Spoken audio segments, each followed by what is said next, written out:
Bonjour les amis, et bienvenue sur ma chaîne. Eh bien, préparez-vous à transformer un rêve en réalité. La Chine est en train de concevoir un réseau révolutionnaire qui reliera la Terre et la Lune. Imaginez avoir des conversations en direct avec des gens sur la Lune, tout comme un appel téléphonique ordinaire. Ce n'est pas de la science-fiction, c'est l'avenir, et la Chine mène la charge. Plongeons dans ce projet incroyable et découvrons les détails de cette révolution des communications lunaires.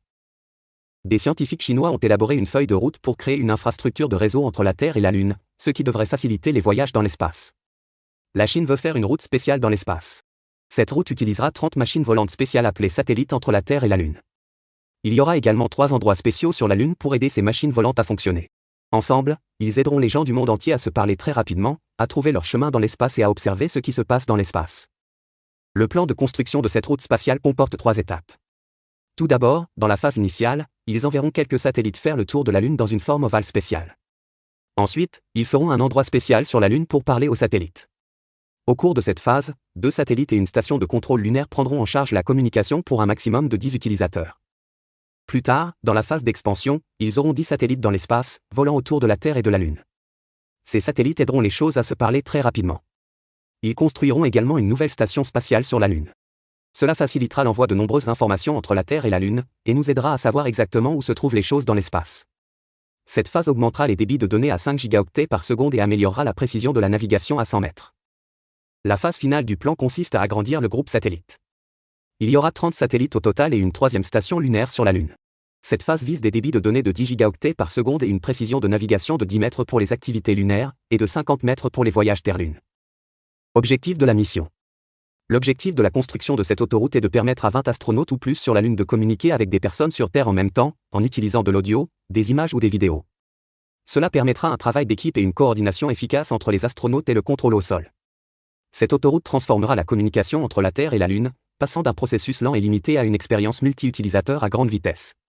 Ce projet veut être capable d'observer et de suivre des choses aussi petites qu'un mètre dans l'espace entre la Terre et la Lune. Cette route fournira des données précises de positionnement, de navigation et de synchronisation, PNT.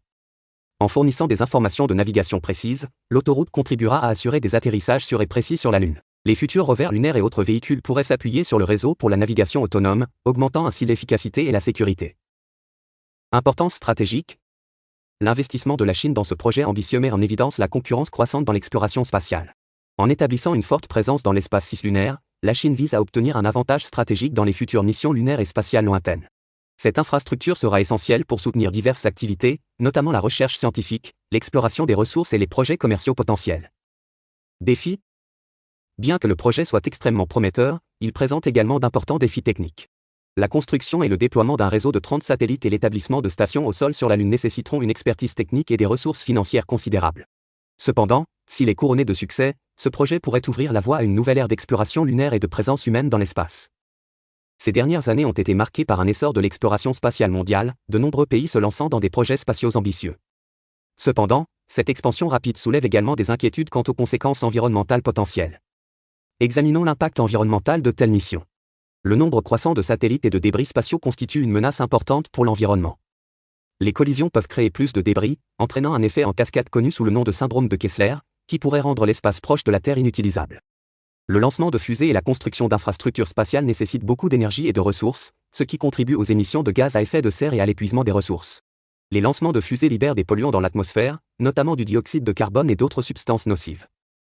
Malheureusement, il n'existe pas de calendrier concret et de budget spécifique pour le projet d'autoroute Terre-Lune de la Chine. De tels projets d'ingénierie complexes et de grande envergure ont souvent un avenir incertain en raison d'un certain nombre de facteurs tels que les défis technologiques, les ressources financières, la coopération internationale, les obstacles inattendus et les priorités gouvernementales. Nous souhaitons à la Chine tout le succès possible dans la création de cette infrastructure cruciale pour l'exploration spatiale et nous nous réjouissons de l'impact positif qu'elle aura sur l'humanité.